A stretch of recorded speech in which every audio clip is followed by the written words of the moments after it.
ఉన్నటువంటి self goal అంటే మీరే మీ గ్రాఫ్ ని తగ్గించుకున్నారు.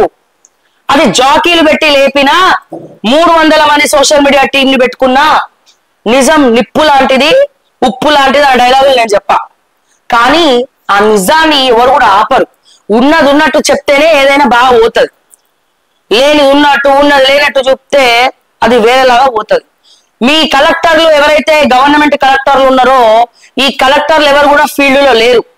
రైతుల కష్టసుఖాలు పంచుకోవట్లే, స్కూళ్ళకి పోయి ఇన్స్పెక్షన్లు చేయట్లే, ఎక్కడేసిన గొంగలు అక్కడనే ఉన్నది. స్కూళ్ళు మితమీరినటువంటి ఫీజులు మీ విద్యాశాఖ పట్టించుకోరు. కూడా అనఫీషియల్ విద్యాశాఖ మంత్రులు కదా మీ కుటుంబ సభ్యులు, మీ అన్నదమ్ముళ్ళు ఒకరు అనఫీషియల్ విద్యాశాఖ మంత్రి. ఈ అనఫీషియల్ విద్యాశాఖ మంత్రి అన్నప్పుడు ఆ పాలన చేయాలనా? అది లేదు. ఇష్టం వచ్చినట్టు కార్పొరేట్ స్థాయిలో స్కూల్ ఫీజులు విడిగా పెంచుకుంటా పోతా ఉన్నారు. మీరు తాళాలు పెట్టమంటే తాళాలు పెట్టరు. సో ఇట్లా ఏ శాఖ చూసినా అడ్మినిస్ట్రేషన్ ఫెయిల్ అయింది, విపరీతమైనటువంటి ట్రాఫిక్ పెరిగింది, దాడులు ఎక్కువైపోయినాయి, హిందువుల మీద దాడులు ఎక్కువైపోయినాయి. So law and order issues వస్తున్నాయి. ఎందుకని? హోం శాఖ లేదు, హోం మంత్రి లేడు. సిగ్గు చేటు ఏడాదిన్నర అయితే మనకి హోం మంత్రి లేకపోవడం అనేది చాలా చాలా చాలా బాధాకరమైనటువంటి అంశం. మీ శాఖని మీకు చూసుకోవడానికే సమయం సరిపోవట్లే. ఆ ఢిల్లీ నుండి హైదరాబాద్ గల్లీ నుంచి ఢిల్లీ, దావోస్ అని, ఆ సింగపూర్ అని, అదని ఇదని ఆ తిరగనికే టైం సరిపోవట్లే. ఇక ఇన్ని శాఖలు మీరు ఏడా చూసుకోగలుగుతారు? అవుతుంది. కాంగ్రెస్ పార్టీ చేతులారా చేసుకుంటా ఉన్నది. ఇప్పుడున్నటువంటి మంత్రులందరూ కూడా సీనియర్లే. మళ్ళీ పోయి వాళ్ళు గెలుస్తారా? రేవంత్ రెడ్డితో సహా. రేవంత్ రెడ్డి గారు మీరు కొడంగల్లో రాజీనామా చేసి మళ్ళా గెలవగలుగుతారా? ఆత్మ పరిశీలన చేసుకోండి. నేను అంటున్నది కాదు. నేను ఎందుకు ఇంతకాలం చెప్తున్నా, మీ తీరు మారుతుందేమో, మీ పరిపాలన తీరు మారుతుందేమో అని చెప్పి చెప్తా ఉన్నాం. సో రాజీనామా చేయండి, గెలిచే అవకాశం ఉన్నదా? మళ్ళా కొడంగల్లో ఎమ్మెల్యే గెలుస్తారా మీరు? అట్లాగే మా బట్టి విక్రమార్క గారిని పోయి మదిరేలో రాజీనామా చేసి మళ్ళీ నిలబడమనండి, గెలుస్తారా? బట్టి విక్రమార్క గారు గెలుస్తారా? మదిర ప్రజలు వస్తుంటే కూడా కలవనటువంటి ఆ పెద్ద మనిషి గెలుస్తారా? కొడంగల్లోనేమో మీ అన్నదమ్ముల పెత్తనం నడుస్తుంది, మీరు గెలుస్తారా?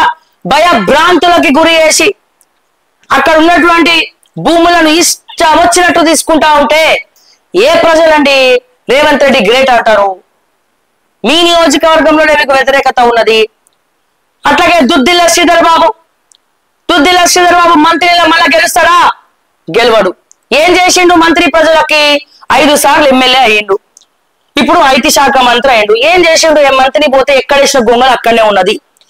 నేను చెప్తున్నా, ఎన్నిసార్లు తండ్రుల పేర్లు చెప్పుకొని ప్రతిసారి ముందరికెళ్ళలేము. నిజంగా శ్రీపాదరావు లాంటి వారు దేవుడు. ఆయన చాలా అద్భుతమైనటువంటి మనిషి. ఆయన గురించి ఎంత చెప్పినా తక్కువే. కానీ అటువంటి మనిషి పోలికలు ఈ శ్రీధర్ బాబు దగ్గర అసలు ఒక్కడాన్ని వచ్చిందా అంటే ఏం రాలే. అట్లీస్ట్ ఆయన కులానికి సంబంధించిన వాళ్ళకు కూడా సహాయం చేయనటువంటి ఒక దుద్దిల్ల శ్రీధర్ బాబు గురించి మాట్లాడుకొని కూడా వేస్ట్. శ్రీపాదరావు గారు ఎక్కడ, దుద్దిల్ల శ్రీధర్ బాబు గారు ఎక్కడ?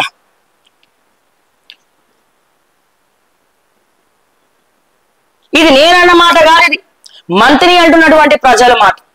కేవలం ఆయన ఎడ్యుకేషన్ చూసి ఆయనని గెలిపించడం తప్ప మంత్రిని అయితే ఎటువంటి డెవలప్మెంట్ కి నోచుకోలేదు.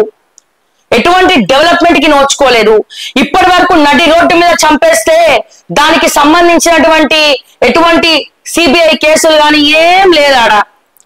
డబ్బులకు అమ్ముడు పోవడం, ఆఖరికి ఆ బాపనులను కూడా పట్టించుకునే దిక్కు లేదు. సొంత కులస్తులకే ఏం చేయనటువంటి దుద్దిల్ల శ్రీధర్ బాబు ఇక తెలంగాణ రాష్ట్ర ప్రజలకు ఏం చేస్తాడు? ఏరోనాటికల్ ఉద్యోగం ఎవడని అడిగితే ఇవ్వడానికి మాత్రం రెడీ అయిపోతాడు. మానవత్వం కూడా లేదా, సహాయం చేసే కోణమే లేదు. అదే శ్రీపాదరావు లాంటి వాళ్ళైతే వాళ్ళ ఇంటి గడప దొక్కి ఈ సహాయం కావాలంటే ఏదైనా చేసి పెట్టేటువంటి గుణం శ్రీపాదరావు గారికి ఉన్నది. ఇక నెక్స్ట్ టైము దుద్దిల్ల శ్రీధర్ బాబు ఓట్లేయండి అంటే ఎవడని వేస్తాడా? ఎవరేయరు. అట్లాగే మా దామోదర్ రాజనరసింహ గారు ఆందోళన పోదాం. ప్రజలు ఆందోళనలో మునిగిపోయినారు. మా సార్ వస్తాడు మాకు మార్పు తెస్తాడు అంటే ఎవరిని కలవడు, ఫోన్లు లేపడు, ఎప్పుడు ఎక్కడ ఉంటాడో తెలియదు. ఈ ఎవరైతే ఆ పటాన్చేరులో ఎవరో అవినాష్ గౌడ్ ఎవరో ఆ తీసుకెళ్ళినటువంటి ఫైల్ మాత్రం పోతే దానికి సెటిల్మెంట్లు మాత్రం అద్భుతంగా చేస్తారు. పక్కనే ఉన్నటువంటి మద్రి గ్రామంలో మరి టోరెంట్ గ్యాస్ ఊరు పేలిపోతుంది సార్ అంటే దాన్ని పట్టించుకోడు. వెలిమెలలో గిరిజన రైతులు కూర్చుంటే ఒక జిల్లా మంత్రిగా మరి ఆయనకేం పట్టదు. జిల్లా ఇప్పటి వరకు ఆ పొంగులేటి శ్రీనివాస్ రెడ్డి దోచుకున్నాడు సార్, అపర్ణ కన్స్ట్రక్షన్స్ అందరు కట్టబెట్టిండ్రంటే ఆయన కాదు. ఫీల్డ్ లో తిరగడు, ఆరోగ్య శాఖలో ఇన్స్పెక్షన్స్ చేయరు. ఇష్టం వచ్చినట్టు ఎవరికి వారే ఏమన్నా తీరే వాళ్ళ సొంత శాఖలలో కూడా వాళ్ళు వేలు పెడతలేరంటే ఇక ఎక్కడ చెప్పాలి సార్, ఏం పరిపాలన ఇది, అడ్మినిస్ట్రేషన్ మొత్తం ఇష్టం వచ్చినట్టు. అట్లా నెక్స్ట్ టైం ఆందోళన ప్రజలు ఇండిపెండెంట్ కన్నా ఓటేసి గెలిపిస్తారు కానీ మా దామోదర్ రాజనరసింహ గారికి మళ్ళీ వేస్తారా? ఈయన ఫీల్డ్ లో తిరగడు, కార్యకర్తలు